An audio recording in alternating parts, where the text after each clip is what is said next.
ॐ सर्ववेदान्तसिद्धान्त गोचरं तमगोचरं गोविन्दं परमानन्दं सद्गुरुं प्रणतोऽस्म्यहम्।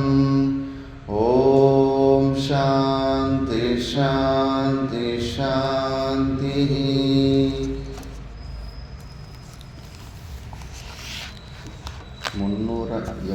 377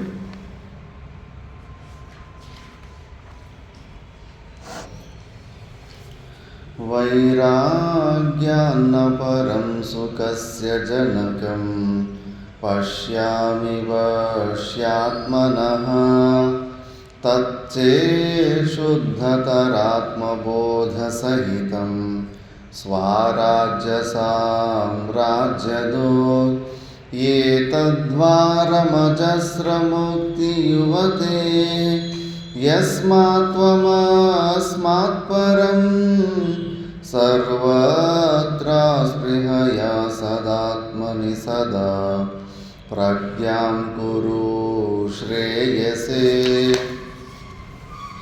आशां चिन्तिविशोपमेषु विषयैव मृत्योस्मृतिः त्यक्त्वा जातिकुलाश्रमेष्वभिमतिं मुञ्चाति दूरात् क्रियाः देहादावसति त्यजात्मधिषणां प्रज्ञां कुरुष्वात्मनि त्वं द्रष्टास्यमलोऽसि निर्द्वयपर ब्रह्मासि यद्वस्तुतः।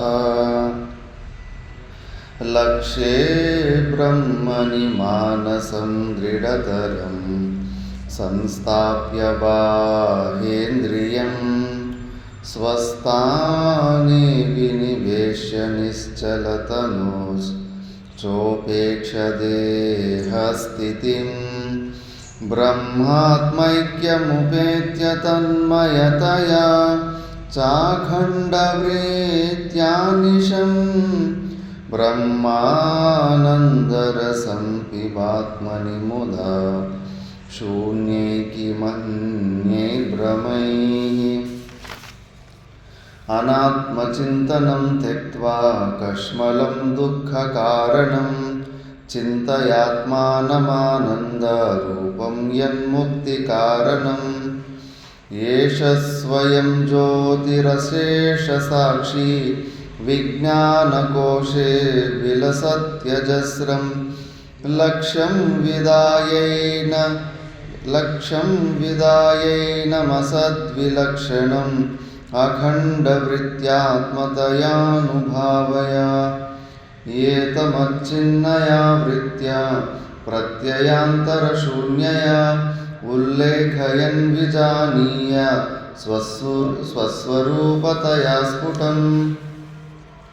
अत्रात्मत्वं दृढीकुर्वन् अहमादिषु सन्त्यजन् उदासीनतया तेषु तिष्ठेद्घटपटादिवत् विशोद्धमन्तःकरणं स्वरूपे निवेशसाक्षिण्यवबोधमात्रे शनैः शनैः निश्चलतामुपानयन् पूर्णत्वमेवानुविलोकयेत्ततः। देहेन्द्रियप्राणमनोहमादिभिः स्वाज्ञानकृत्तैरखिलैरुपाधिभिः विमुक्तमात्मानमखण्डरूपं पूर्णं महाकाशमिवावलोकयेत्। घटकलशकुसूलसूचिमुख्यै गगनमुपादिशतैर्विमुक्तमेकं भवति न विविधं तथैव शुद्धं परमहमादिविमुक्तमेकमेव। ब्रह्माद्यास्तम्भपर्यन्ताः मृषामात्रा उपाधयः ततः पूर्णं स्वमात्मानं పశ్యేదేకాత్మనా స్థితం. ఇక్కడి వరకు మనము విచారణ చేసుకున్నాం. వివేక చూడామణిలో నిధిధ్యాసన శ్లోకాల క్రమంలో మనోనాశ వాసనాక్షయ శ్లోకాల గురించి విచారణ చేసుకున్న తర్వాత ఆ వాసనాల్ని చంపుకోవాలంటే ఎప్పుడు మనం నిర్వికల్పక సమాధి అభ్యాసాలు చేసే అలవాటును మనం పెంచుకోవాలి. శనై మెల్లమెల్లగా రోజు రోజుకి ఎక్కువ మనసు బుద్ధులతోటి దాన్నే గ్రహించే అలవాటు చేసుకుంటూ ఉండాలి. మనసు బుద్ధులు దాన్ని గట్టిగా పట్టుకోవాలంటే కనుక ఆ స్వరూపం గురించి చాలా స్పష్టంగా మళ్ళీ మన స్వరూపం ఎలాంటిదని ఎన్నో శ్లోకాల ద్వారా దాన్ని పునరావృత్తి రివిజన్ చేపిస్తూ ఉంది శాస్త్రం. అలాగే ఏదైతే ఈ జగత్ సత్యత్వ బుద్ధి అనే భూతం మనల్ని పట్టుకోండి, ఎంత అది మిథ్య అని మనము శాస్త్రం చెప్పిన గురువులు చెప్పిన అనుభవంలో సత్యంలాగానే వ్యవహారాలు చేసేస్తూ ఉంటాం. అందుకే ఆ మిథ్యాత్వ బుద్ధిని తెప్పియడానికి, ఆ సత్యత్వ బుద్ధిని చంపడానికి మళ్ళీ కొన్ని శ్లోకాల ద్వారా దృష్టాంతాల ద్వారా దాన్ని రిపీట్ చేస్తూ ఉన్నారు. సోపపత్తికం బ్రహ్మ వ్యతిరేకన వేదకత్వేన అభిమతం కిమపి నాస్తి ఇత్యాహ యత్రేతి. ఆ సచ్చిదానంద స్వరూపుడైన పరమాత్మని కన్నా భిన్నంగా వేరే ఒక్క వస్తువు కూడా లేదు అని చూపించడానికి నెక్స్ట్ శ్లోకం వస్తుంది. యత్ర భ్రాంత్యా కల్పితం యద్వివేకే తత్తన్మాత్రం నైవ తస్మాద్ విభిన్నం.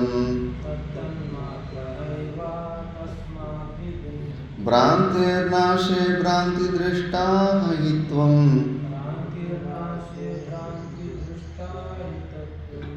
రజ్జుస్తస్మాద్ విశ్వమాత్మస్వరూపం.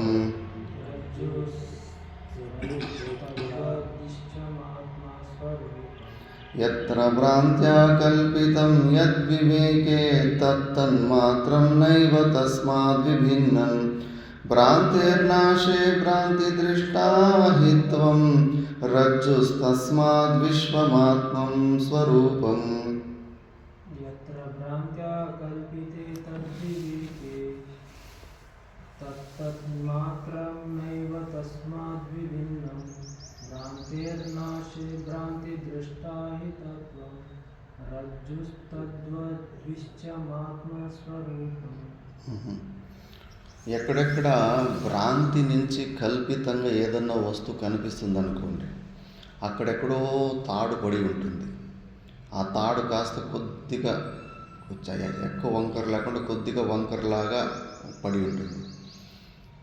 ఉన్నది ఒకటే తాడు కింద. అది దూరం నుంచి చూసేవానికి భూఛిద్రం అంటే క్రాక్, భూమిలో ఎండలెక్కవై పడిన క్రాక్ లాగా ఒకరికి కనిపిస్తూ ఉంటుంది. ఒకటికి నాగుపాములాగా, ఒకరికి త్రాచుపాములాగా, ఒకరికి రక్తపింజరిలాగా రకరకాల పాములు కనిపిస్తూ ఉంటుంది. ఒకరికి ఎండిపోయిన పూలమాల పడింది అని ఒకరికి కనిపిస్తూ ఉంటుంది. ఒకరికి నల్లటి తాడు ఒకటి కింద పడింది అని అనిపిస్తూ ఉంటుంది. ఒక 7-8 రకాల వస్తువులని, ఒకటికి గోమూత్రము ఆవిటి నడుచుకోమైనట్టుంది, మూత్రం పోసుకుంటూ పోయింది, గోమూత్రం ఎట్లా కనిపిస్తూ ఉంది. ఇన్ని రకాల వస్తువులు ఉన్నట్టుగా కనిపించినప్పుడు అన్ని వస్తువులకి అక్కడికి మూలం అక్కడ పడి ఉన్న రజ్జుని.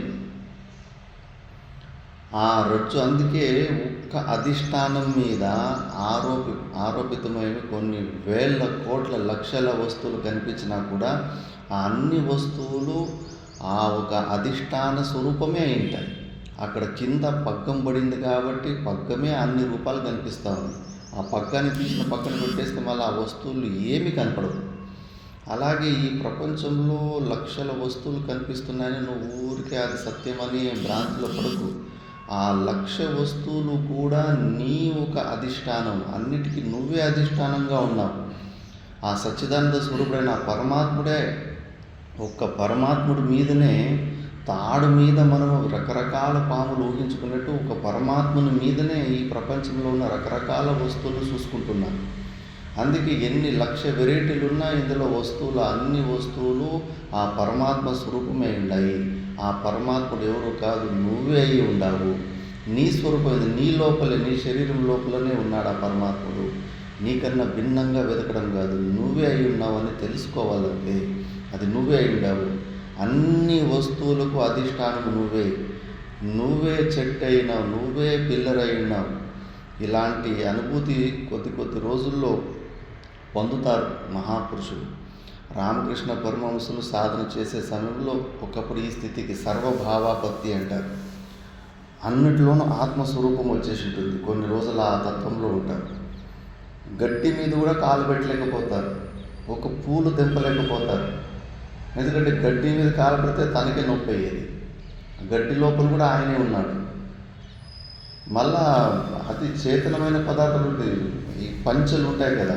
ఎవరో పక్కన శిష్యుడు ఒకసారి కౌపీనం కోసం ఒక పంచెని చింపుతాడు, పర్రని చింపితే కానీ అయ్యో నొప్పి అంటాడు. ఆ పంచెలో కూడా తానే ఉన్నాడు. అలాంటి ఒక స్థితి వస్తుంది సర్వభావభక్తి.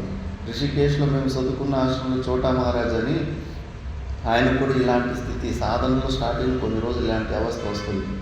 అలా దానికి అతీతంగా ఉంటారనుకో, లేకపోతే మహాదుఃఖి అయిపోతారు. అందరు దుఃఖాలు ఆయన దుఃఖాలు అయిపోతాయి. కానీ ఆ ఆత్మబుద్ధి అన్నిట్లోనూ నేనే ఉన్నానన్న భావము, అది ఆత్మబుద్ధి కొన్ని రోజులు ఆ అవస్థలో అది వస్తుంటుంది.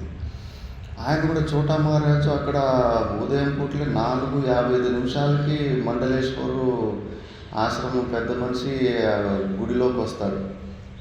ఆయన వచ్చిన వెంబడే అందరూ ఎంతమంది మహాత్ములు, ఎంతమంది భక్తులు ఉంటారో అందరూ ఒక్కొక్క పువ్వు ఆయన తలకాట చూపించి కాలు కింద వేసేసి శాస్త్రక్రమణం చేసుకొని వాళ్ళ ప్లేస్లో పోయి నిలిపిన తర్వాత హారతి గంటలు స్టార్ట్ అవుతాయి. అది నియమం. అక్కడ ఒక పువ్వు చూపించాలి. ఇంకా ఆయన పూలు తెంపనికపోతే ఆయనను గిచ్చినట్టు అయ్యేదంట. ఏ చెట్టులో పువ్వు తెంపినా కూడా ఆయననే గిచ్చినట్టు. పూలు తెంపలేకపోయాడు. ఇంకా తర్వాత ఏం చేయాలి అని చెప్పేందును ఆ గంగా నది ఒడ్లో చిన్న రాళ్ళు గుండ్రంగా భలే ఉంటాయి, శివలింగాలలా కూడా దొరుకుతాయి. ఆ చిన్న రౌండ్గా ఉన్న రాళ్ళకు నేర్పించి ఆ రాయిని ఇట్లా చూపించి కింద వేసేవాడంట. అప్పుడున్న మండలేశ్వరు ఈయన సామాన్య వ్యక్తి కాదు కదా చోటా మహారాజ్ అని, ఈయన పెట్టిన రాళ్ళన్నీ ఆయన ఏరుకొని ఆయన పెట్టిలో పెట్టుకునేవాడంట.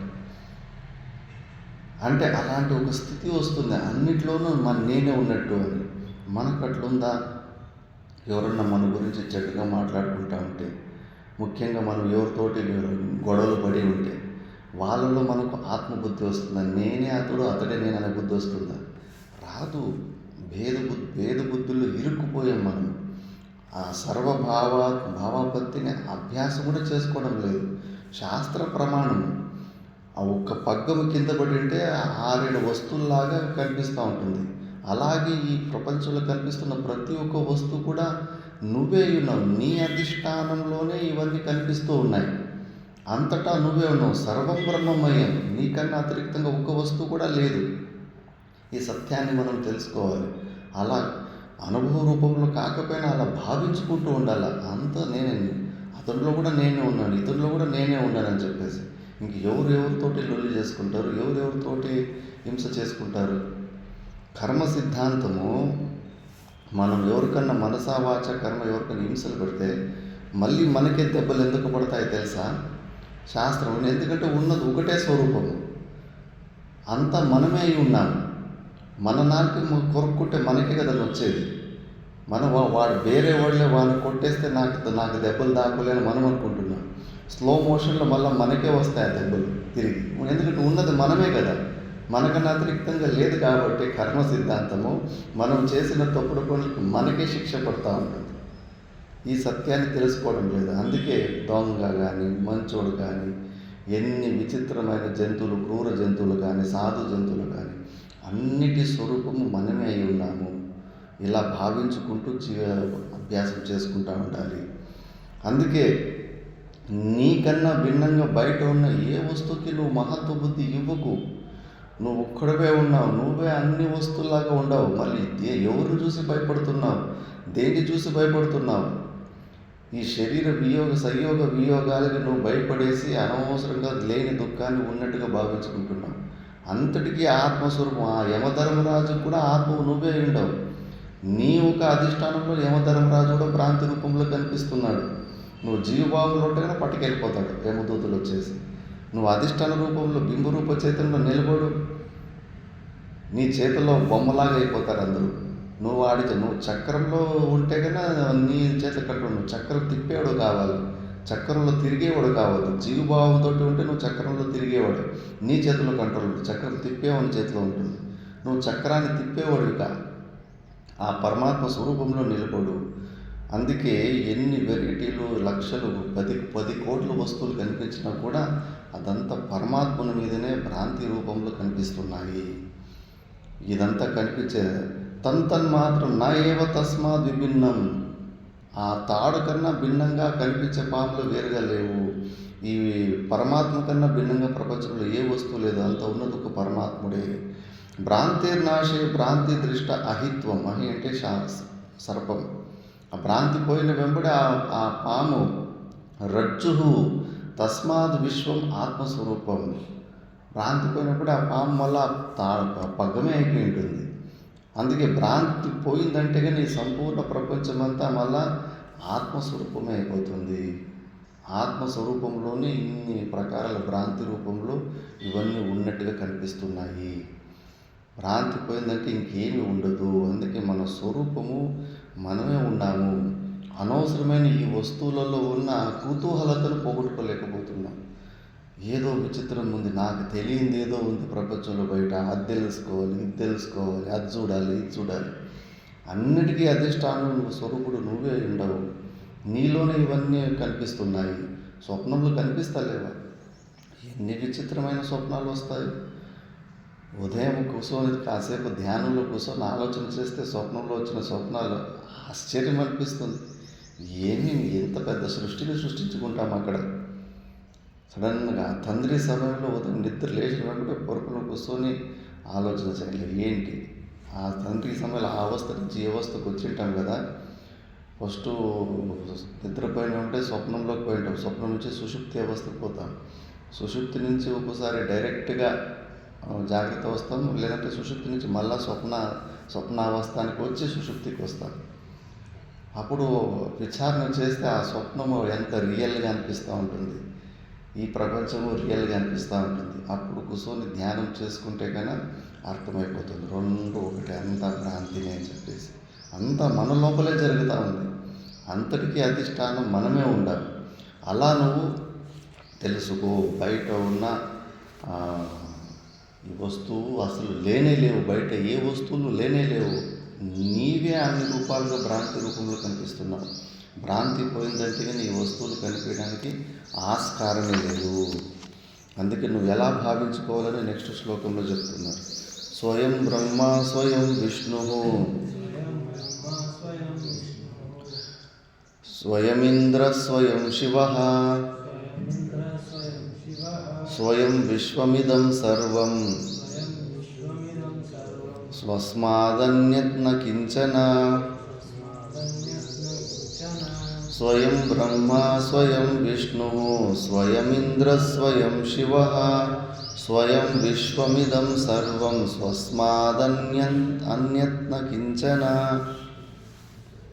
స్వయం బ్రహ్మ స్వయం విష్ణు స్వయం ఇంద్ర స్వయం శివ స్వయం విశ్వమిదం సర్వం స్వస్మాదన్యత్ న కించన. ఈ మాట చెప్తే కానీ ఎవరికైనా కోపం వచ్చేస్తుంది. నువ్వు స్వయం బ్రహ్మవై ఉండవు, స్వయం విష్ణువు నువ్వే ఉండవు, స్వయం ఇంద్రుడివి నువ్వే ఉండవు, స్వయం శివుడివి నువ్వే ఉండవు, స్వయం విశ్వమిదం ఈ సంపూర్ణ ప్రపంచం కూడా నువ్వే ఉండవు. సర్వం సర్వస్మాద్ అన్యత్న కించన.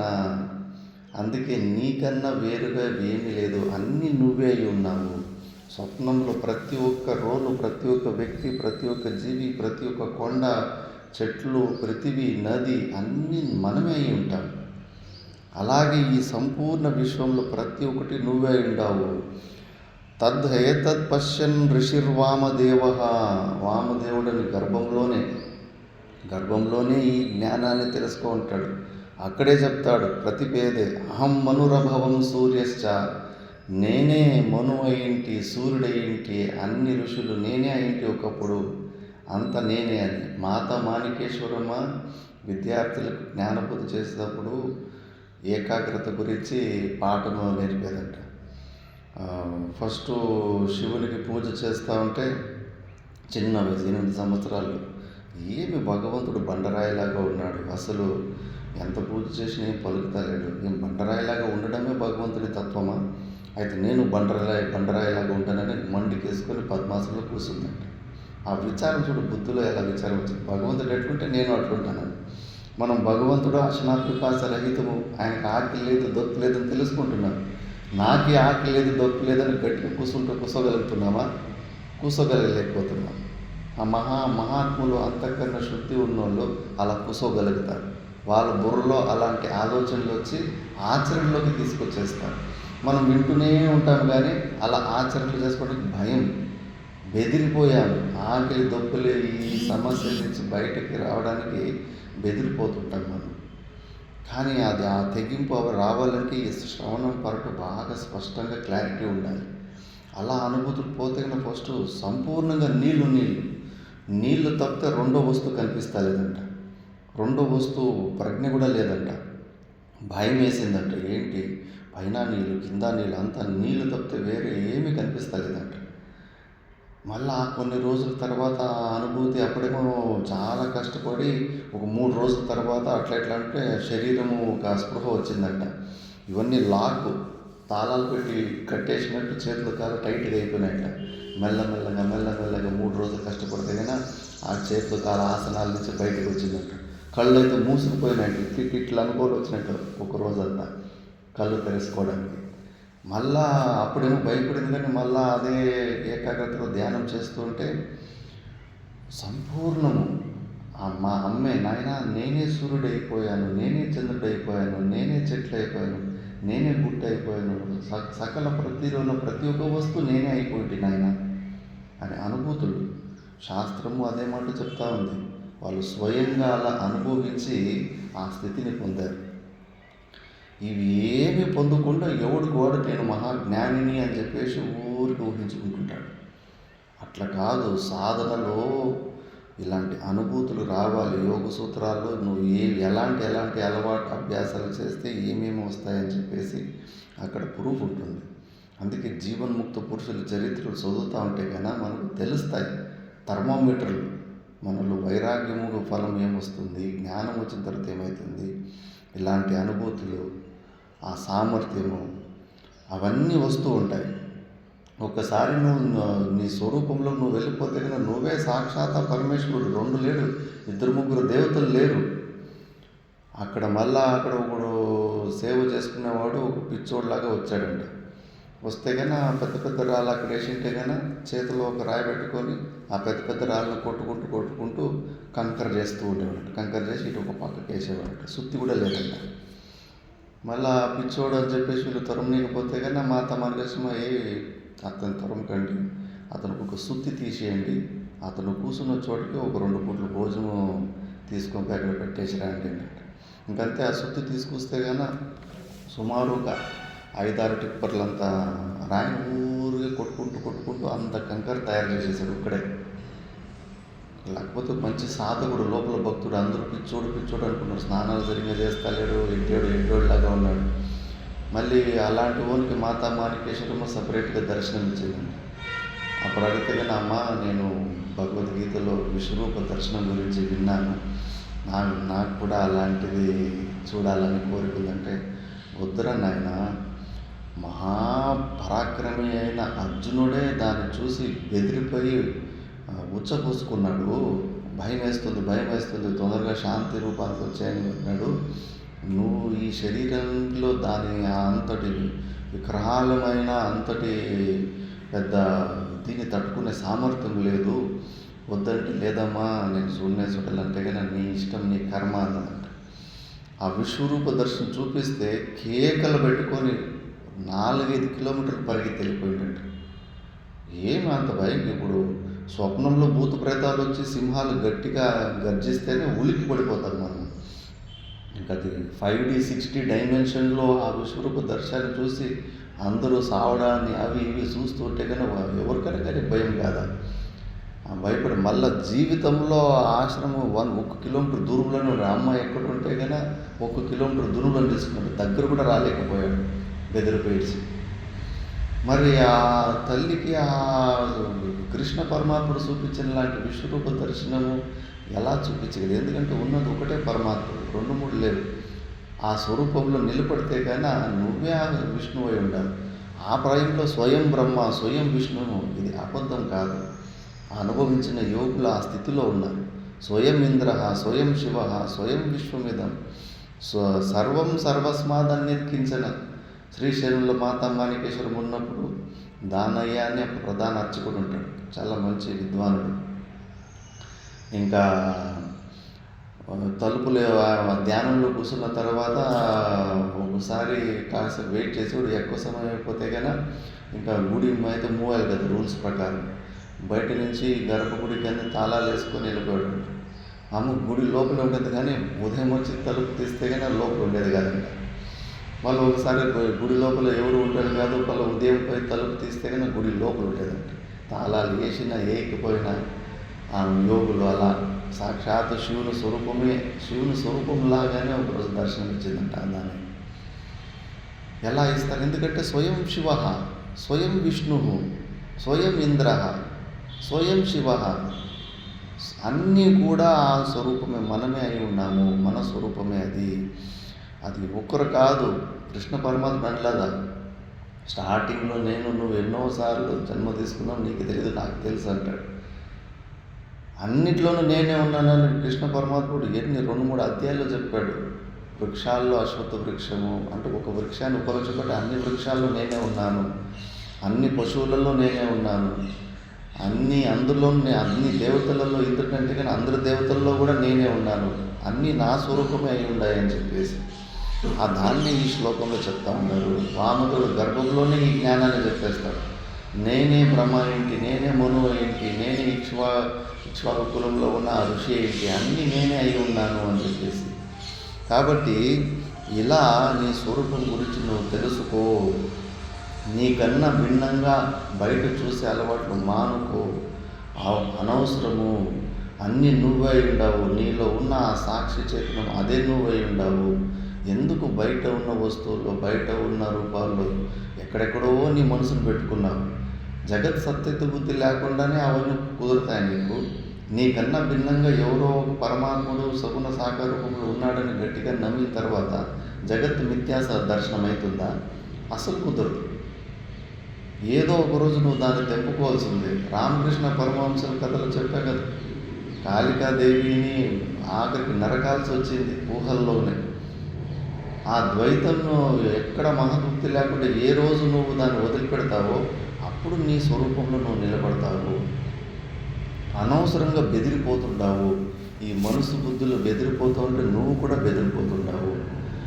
ఎవ్వరి అవసరం లేదు. బయట కనిపిస్తున్న ప్రపంచంలో ఎంత పెద్ద ఉపాధి అయినా, సృష్టికర్త అయిన సగుణ సాకార రూప శరీరమైన, చిన్న చీమ శరీరమైన, ముందే చెప్పలేదా?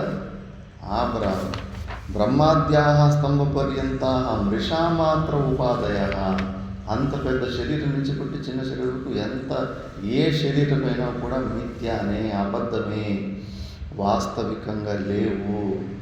ఎవరికి వాళ్ళు ఊహించుకుంటున్నారు, అది బుద్ధి తంత్రము. పరమాత్మని నువ్వు యథార్థంగా తెలుసుకో.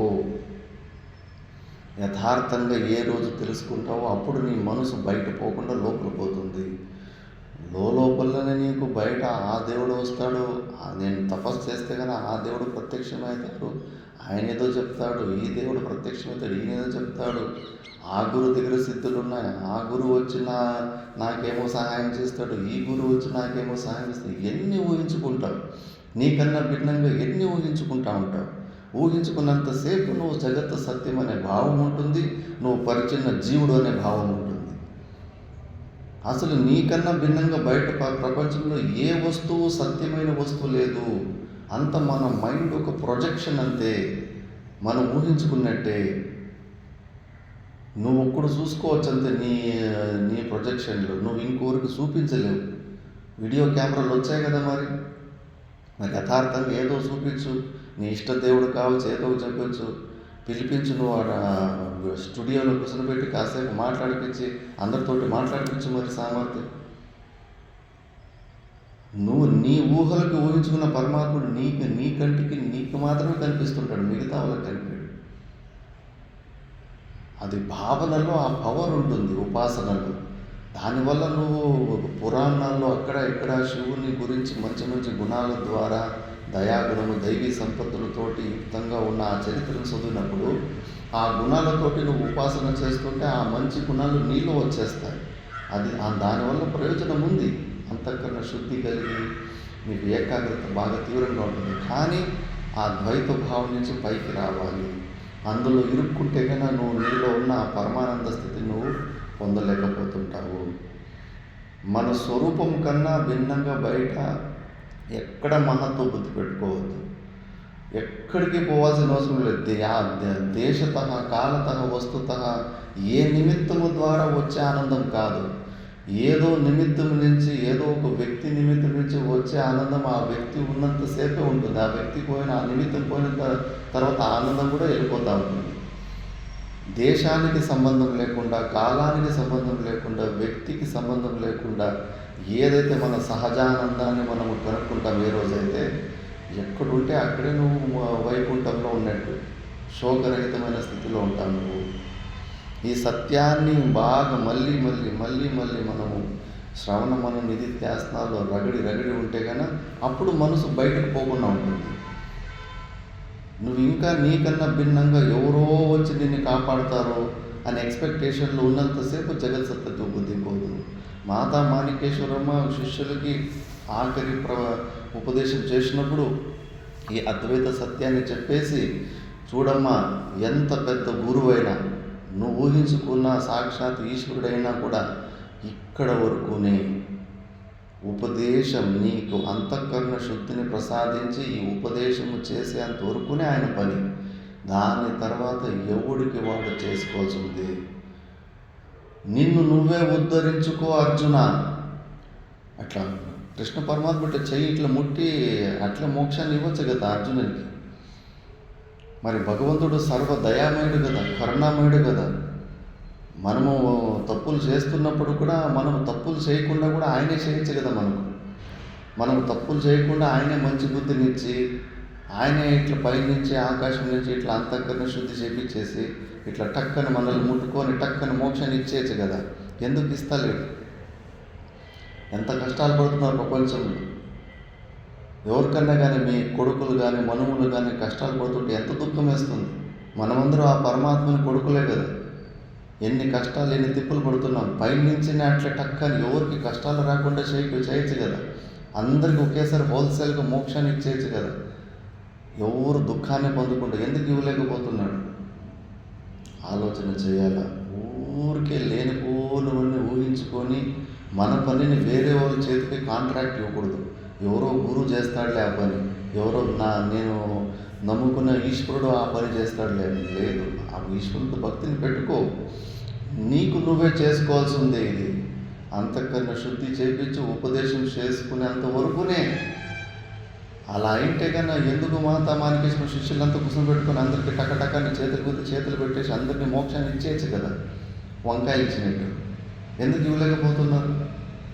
శివరామవధూతులు ఒక కాంబరంలో ఉండాలంతా పిలిపించేసి ఒకసారి టక్కటక్కని అందరికీ చేతుల మీద పెట్టేసి మీరు అందరికీ మోక్షాన్ని ఇచ్చేయచ్చు కదా ఫ్రీగా.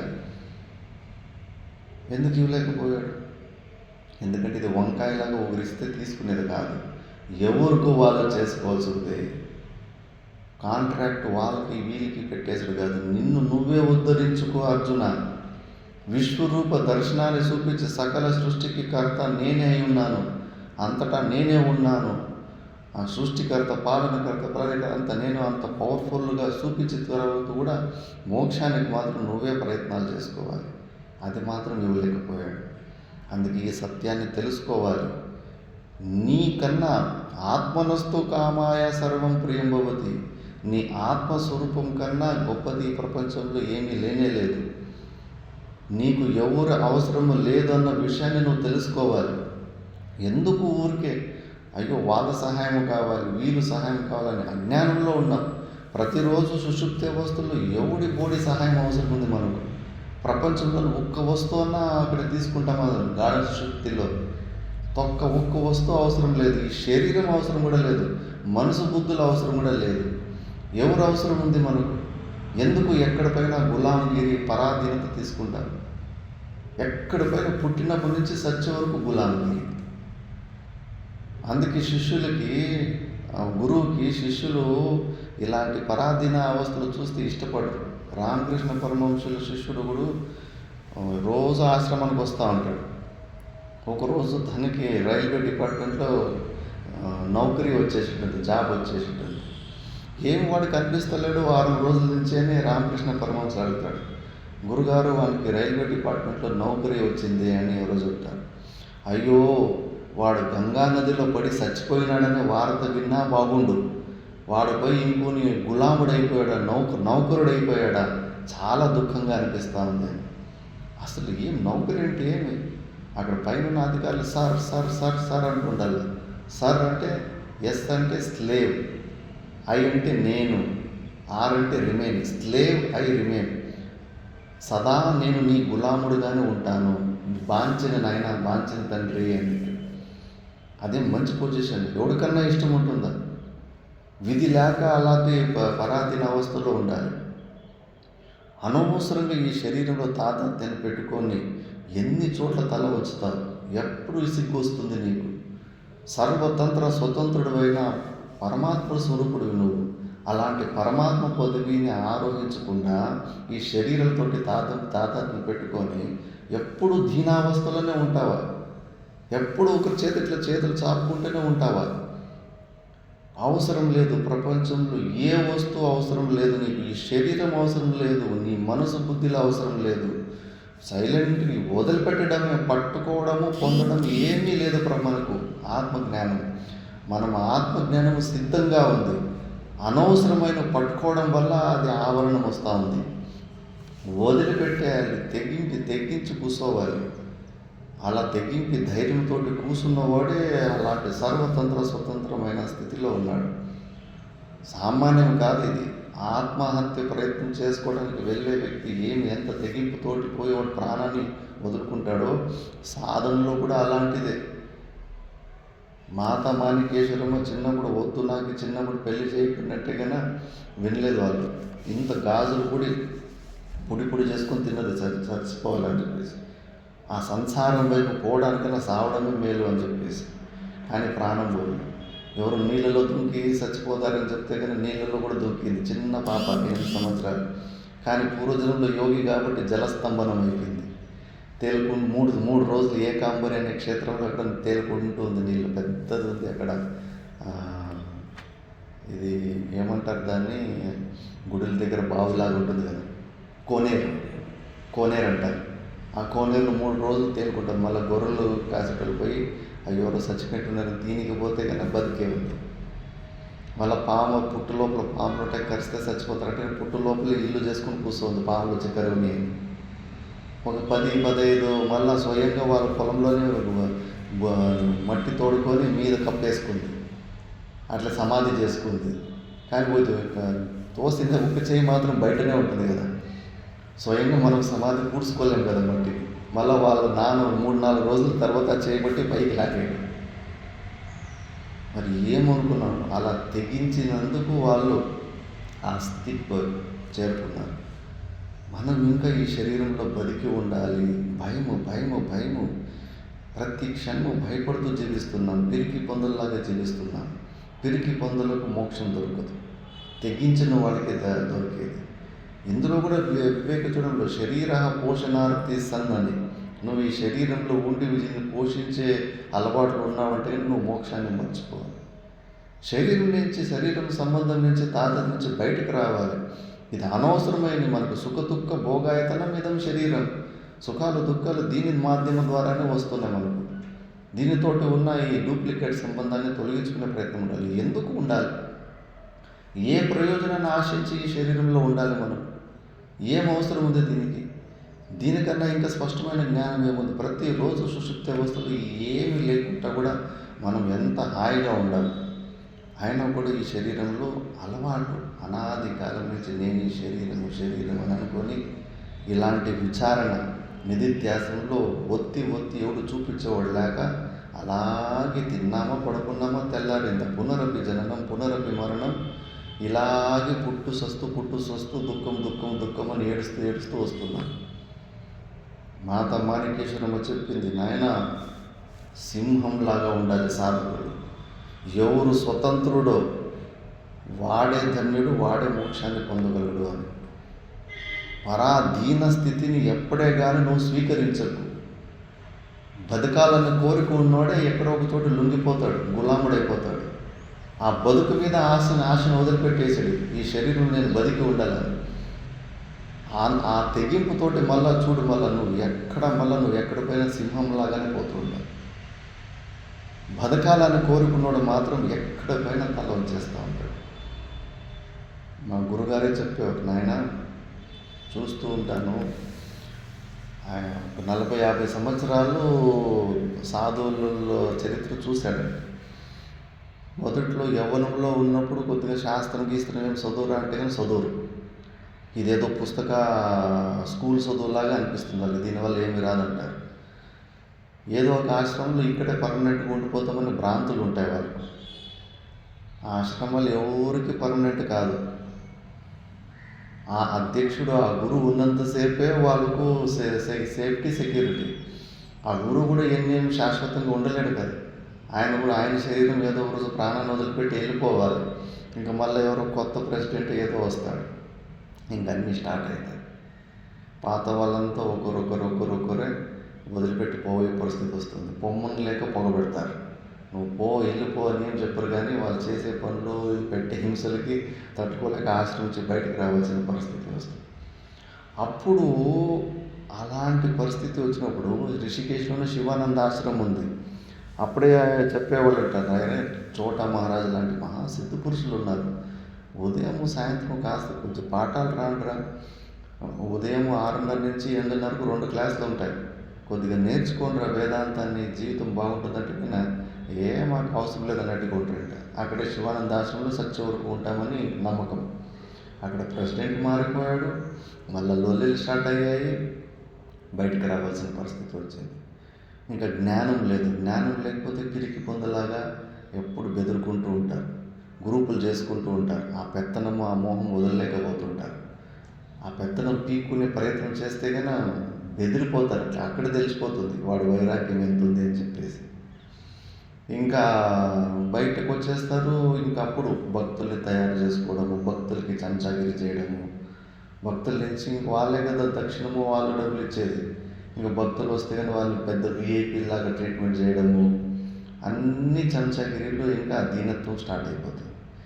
వాళ్ళది తీసుకున్న డబ్బులతోటి ఏదో ఆశ్రమం ఇదో పెట్టుకోవడము, వాళ్ళు అప్పుడప్పుడు వచ్చిపోతూ ఉంటే కానీ ఈ గులాముడిలాగానే ఉంటాడు ఆ భక్తులకి. అందుకే ఆ గురుగారు చెప్పేవారు, ఎవరి దగ్గర నువ్వు ఫేవర్స్ తీసుకోకు. నువ్వు ఎవరి దగ్గరైనా ఏమన్నా ఫేవర్స్ తీసుకున్నావంటే కానీ నీకు తెలియకుండా నువ్వు వాళ్ళు వచ్చినప్పుడు వాళ్ళకి గులాముడిలాగా ఉంటావు, నీకు భయం.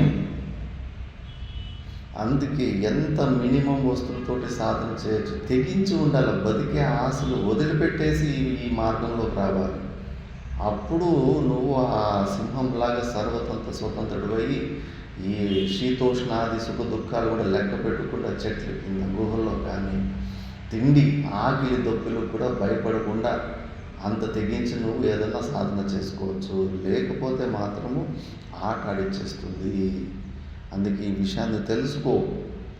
ఆ తెగింపు రావాలంటే కానీ నీకన్నా భిన్నంగా బయట ప్రపంచంలో ఏమీ లేదు, ఏమీ మహత్వ బుద్ధి లేదు. పదే రోజుకు 100 సార్లు అనుకో, ఈ ప్రపంచంలో ఎవరితోటి నాకు అవసరం లేదు. అసలు సంపూర్ణ ప్రపంచమే అబద్ధం. ఆ అబద్ధమైన ప్రపంచంలో నీకు ఏం ప్రయోజనం సిద్ధిస్తుంది? ఈ శాస్త్రము, గురువులు కూడా ఆ అబద్ధమైన ప్రపంచంలో ఉన్న స్వప్న సింహం లాంటి వాళ్ళు, డ్రీమ్ టైగర్స్ అంటారు. కొద్దిగా మనల్ని మెలకు చేసే ఒక చిన్న పని చేస్తున్నాయి. అంతవరకునే శాస్త్రం కానీ గురువు కానీ ఉపదేశం అంతవరకునే. దాని తర్వాత నీకు నువ్వే ఉన్నావు, ఆ గురువు కూడా నువ్వే ఉన్నావు, ఈ శాస్త్రం కూడా నీలోనే కనిపిస్తూ ఉంది. ఆ పగ్గం మీద పాము కనిపించినట్టే నీలోనే గురువు కనిపిస్తున్నాడు, నీలోనే ఈ శాస్త్రం కనిపిస్తూ ఉంది. ఆ గురువు, శాస్త్రము అన్నీ కూడా నీ స్వరూపమే అయి ఉన్నాయి. నీకన్నా భిన్నంగా ఎవరు లేరు, ఏది లేదు. ఇలా నువ్వు బాగా దృఢంగా నిశ్చయం చేసుకో. అప్పుడు కుదురుగా ఒక చోట నువ్వు నీ స్వరూపంలో మనసు తిరుగుతుంది. బయట ఎన్నో జాగాల్లో ఇంపార్టెంట్ విలువలు పెట్టుకుంటే కన్నా మనసు ఎట్లా లోపలికి అంతర్ముఖి అవుతుంది. ఇంకా ఆ దేవుడు, ఆ గురువు, ఆయన దగ్గర ఎక్కువ సిద్ధులు ఉన్నాయి, అక్కడేమో ఉంటుందని. మరి నీకన్నా భిన్నంగా అంత శక్తివంతులు, అంత ఇంపార్టెంట్ బుద్ధులు అక్కడెక్కడ పెట్టుకుంటే మనసు అంతర్ముఖి కాదు. ఏమీ లేదు. ఎంత పవర్ఫుల్ క్యారెక్టర్ అయినా, ఎంత పవర్ఫుల్ సృష్టి అయినా అంతటికీ అధిష్టానము నువ్వే అయి ఉన్నావు. కాబట్టి నువ్వు తూష్ణీం ఈ మనసు బుద్ధులకు చెప్పేసి, మీ అవసరం నాకు ఇంకా లేదు, మీరు ఉంటే ఉండండి, పోతే పోండి, నాకు సంబంధం లేదు. మీ మీ ఆటలు మీరు చెప్పినట్టు నేను విని చేసి నేను యాస్టకు వచ్చింది. ఇంతసేపు నా చోట్ల పువ్వు పెట్టారు, నీకు అది అవసరం ఉంది, ఇది అవసరం ఉందని. ఆత్మజ్ఞానం మనకు అవసరమేముందండి? మన దగ్గర ఆత్మజ్ఞానం లేదని ఎవరు? ఈ మనసు బుద్ధులే కదా చెప్తా ఉండేది. నేను ఇంకా అజ్ఞానిని అని ఎవరు నిర్ణయం ఇస్తున్నారు? ఈ మనసు బుద్ధులు. శాస్త్రం ఏం చెప్తా ఉంది? ఈ పాంచభౌతికమైన వస్తువులు అసలు నేను టచ్ కూడా చేయలేవు. మరి బంధనంలోకి రానే లేదు మనం. ఈ అబద్ధాలు చెప్పి ఈ మనసు బుద్ధుల మాటలు నమ్మాలా మనం? ఆ పాంచభౌతికులు పంచీకరణమైన తర్వాత అందులో సత్వంశం నుంచి ఈ అంతఃకరణం ఉత్పత్తి అయింది మనసు బుద్ధులు. ఆ మాయ శక్తి ఒక ముని మనుమడు లాంటివి ఇవి. మరి ఆ మాయనే అబద్ధమైనప్పుడు ఇది సత్యమవుతుంది, మనసు బుద్ధులు సత్యమవుతుందా? అవిచ్చే నిర్ణయాలు ఎప్పుడు నమ్ముకుంటూ పాడైపోయినాము. ఎంత అబద్ధమైన నిర్ణయాలు ఇస్తాను. నువ్వు అజ్ఞానివి, నువ్వు జీవుడివి, నువ్వు సచ్చి పుట్టేటు అని చెప్పేసి అలాంటి మనసు మాటలు ఎందుకు నమ్మాలి?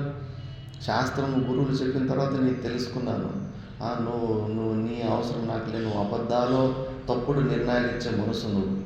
మరి సుషుప్తి అవస్థలో నీ బతుకు ఏమైంది? ప్రపంచం సత్యమని పొగలు స్వప్నంలోనే చూపిస్తుంది. మరి అప్పుడు నువ్వు లేనప్పుడు ఎక్కడ పోయింది ప్రపంచం? మనసు బుద్ధులు లేనప్పుడు ఎక్కడ పోయింది ప్రపంచం? చూపించమని మనసు బుద్ధులు లేకుండా. ఈ మనసు బుద్ధుల ఆటే ఈ ప్రపంచం. అందుకే మన మనసోక్తి, మా మనసు కన్నా అతిరిక్తంగా బయట ప్రపంచం లేదు. అలాంటి మనసులు మాటలు నిర్ణయాలు మనకు నమ్మకూడదు, అవసరం లేదు. ఆ మనసు బుద్ధులు మనకు నీ దగ్గర ఆత్మజ్ఞానం లేదు, నువ్వు ఆత్మజ్ఞానాన్ని పొందు అని చెవులో పువ్వు పెడుతున్నాయి. శాస్త్రం ఏమో ఛాన్సే లేదు. ఆత్మ బంధంలోకి వచ్చే ఛాన్స్, దాన్ని బంధించడానికి ఏంటండి? వర్షం వస్తే ఈ చిన్న ప్లేస్కి టార్పాల్ వేయడానికి మన దగ్గరికి శాత కాదు. సర్వవ్యాపకమైన పరమాత్మని టార్పాల్తో వేసి మూసి పెడతావు, నువ్వు ప్రపంచాన్ని మూసి పెడతావు. అంత పెద్ద టార్పాల్ ఆవరణ ఏమన్నా ఉందా నీ దగ్గర శక్తి? మరి మనసు ఎంత చెవులో పువ్వు పెడుతుంది? అజ్ఞానంలో ఉన్నానని చెప్పేసి ఆత్మను ఎవరు అసలు మూసే పెట్టలేరు. మనకి వీటితోటి అవసరమే లేదు. ఈ మనసు బుద్ధులు మన స్వరూపం కానే కాదు. కానీ అవిచ్చే నిర్ణయాలే నమ్ముతాం. ఆ నిర్ణయంలోనే అక్కడే ఇరుక్కుపోయాం. అందుకే వాటిని వదిలిపెట్టేయాలి. ఎలా వదిలిపెట్టేయాలి? స్వయం బ్రహ్మ, స్వయం విష్ణువు, స్వయం ఇంద్ర అనే భావాల్లో నువ్వు అలవాటు చేసుకో. నీ కన్నా అతిరిక్తంగా ఈ ప్రపంచంలో ఎవ్వరూ లేరు, ఏది లేదు. నువ్వే పూర్ణంగా ఉన్నావు. మరి నీ స్వరూపంలోనే భ్రాంతి రూపంలో కనిపిస్తున్న వస్తువుతోటి నీకు ఏమి ప్రయోజనం ఉంటుంది? ఆ కింద తాడు ఉంది, తాడు మీద కనిపించే పాముల నుంచి ఎవరికన్నా ప్రయోజనం ఉందా? పాములు పట్టుకొని వాటి చర్మాలు బెల్ట్లు ఫ్యాక్టరీకి అమ్ముకుంటూ ఉంటాడు. వాడు అక్కడ పాము ఉందని వచ్చేసి దాన్ని పట్టుకోలేకపోతే వానికి ఏమైనా ప్రయోజనం సిద్ధిస్తుంది? అక్కడ పాము లేనే లేదు. మిథ్యా వస్తువులలో మనకి ఏ ప్రయోజనము ఉండనే ఉండదు. మరి ఈ ప్రపంచము సంపూర్ణము మిథ్యానే, లేని వస్తువు. నీకు ఏమి ప్రయోజనం ఉంది ఈ ప్రపంచంలో? ఎందుకు ఈ ప్రపంచం వెనకాల పడ్డావు? ఏ ప్రయోజనంతో? అసలు కొద్దిగా కుదురుగా కూర్చొని ఆలోచించు. ప్రపంచంలో ఉన్న ఒక్క వస్తువుతోటి కూడా నీకు ఏ ప్రయోజనము సిద్ధించదు. అంతో ఇంతో శాస్త్రము గురువులు స్వప్న సింహంలాగా కొద్దిగా నిన్ను ఈ అవస్థ నుంచి కొద్ది పై అవస్థకు తెచ్చేంత. దీనికి తప్పితే కానీ ఈ ప్రపంచంలో ₹1 ప్రయోజనం లేదు నీకు. వదిలిపెట్టే ఈ ప్రపంచం. అది కనిపిస్తున్నప్పుడు దాన్ని కనిపిస్తూ పోని. ఎండమావులో ఎడారిలో నీళ్ళు ఉన్నట్టు కనిపిస్తున్నా మనం తల జడుపుకున్నామా? పోనీ దాన్ని చూసి ఏమన్నా బెదిరిపోయామా? సూర్య కిరణాలు చూసి బెదిరామా? సూర్యకిరణాల నిమిత్తంతో కనిపిస్తున్న ఇసుక నీళ్ళగా ఆ నీళ్లు చూసి బెదిరిపోయాము. అలాగే ఈ మనసు బుద్ధులకి బెదరకూడదు, ఈ మనసు బుద్ధుల నిమిత్తం నుంచి కనిపిస్తున్న ఈ ప్రపంచాన్ని చూసి కూడా బెదరకూడదు. మనకు ప్రవృత్తి కాకూడదు ఆ ప్రపంచంలో. బెదరకుండా ఉంటే ఉండి పోతే పోని మనసు బుద్ధులు నాకేం సంబంధం, నేను సచ్చిదానంద స్వరూపుణ్ణి. ఈ మనసు బుద్ధులు ఒప్పుకున్నా ఒప్పుకోకపోయినా శాస్త్రము గురువులు ఎన్నో యుక్తుల ద్వారా నాకు నిరూపణ చేశారు. నాకు ఇంకా వేరే సంశయం లేదు. ఈ బోడి మనసు బుద్ధుల అనుభవం కావాలా, ఇవి నాకు సర్టిఫికెట్లు ఇస్తాయా? దేనికి పనికిరాని మనసు బుద్ధులు సచ్చిదానంద స్వరూపుడైన నేను నాకు వచ్చేసి నువ్వు ఇప్పుడు జ్ఞాని అయిపోయి నాకు సర్టిఫికేట్ ఇస్తాయా? నేను ఫస్ట్ అజ్ఞాని అయితే కదా నువ్వు జ్ఞాని అయిపోయిన సర్టిఫికేట్ తీసుకోవడానికి. నేను ఫస్ట్ అజ్ఞానిని కాదు. ఊరికి మోసం చేస్తున్నాయి, అవసరం లేదు. మనసు బుద్ధులు అవసరం లేదు. ఏ ఒక్క క్రియ చేయాల్సిన అవసరం లేదు. నా స్వరూపము అక్రియా స్వరూపము, క్రియా లేని స్వరూపాన్ని. నేను నిశ్చలంగా ఉంటాను. నేను అకర్త, అభోక్త, నిర్గుణ, నిరాకార స్వరూపాన్ని నేను. ఈ మనసు బుద్ధుల్లో అసలు నేను ఉన్నానా లేదా అని వ్యక్తం చేసుకోవాల్సిన అవసరం కూడా లేదు. సుషుప్తి అవస్థలో మనసు బుద్ధులతో ఏమన్నా ఆ స్థితి ఏమైనా వ్యక్తమవుతూ ఉంటుందా? వ్యక్తం కూడా కాదు. అవ్యక్త స్వరూపాన్ని అసలు నేను ఉన్నానో లేదో అని మళ్ళీ మనసు బుద్ధులతో చెక్ చేసుకోవాల్సిన అవసరం కూడా నాకు లేదు. నేను అవ్యక్త చైతన్యాన్ని, వ్యక్తమయ్యే మనసు బుద్ధుల్లో వ్యక్తమయ్యే చైతన్యాన్ని కాదు. నేను అవ్యక్త స్వరూపాన్ని. నాకు ఏమీ అవసరం లేదు. ఒక్క రూపం కూడా నేను చూడాలని నాకు కోరిక లేదు. నాకు అసలు రూపాలే లేవు. అన్ని నామరూపాలు మిథ్యానే అని దృఢంగా మనం అభ్యాసం చేసుకుని కూర్చున్న రోజు అలాంటి సమాధి స్థితులు వస్తుంటాయి. ఏ ప్రకారమైన కౌతూహలం ఉండకూడదు, క్యూరియాసిటీ ఉండకూడదు, ప్రపంచంలో డౌట్లు ఉండకూడదు. యోగ వాసిష్టంలో వశిష్ఠ మహారాజుకి 100 సంవత్సరాలు ఇలా నిర్ణయం చేసుకుని నిర్వికల్ప సమాధి స్థితికి పోయి 100 సంవత్సరాల తర్వాత అవును ఇప్పుడు సంపూర్ణం నేనే ఉన్నాను, సంపూర్ణం నాలోనే లయం అయిపోయింటాయి, ఇంకా నాకు అతిరిక్తంగా ఇంకేమన్నా వేరే సృష్టిలు ఏమన్నా ఉన్నాయా అని కొద్దిగా ఒకసారి డౌట్ వస్తుంది.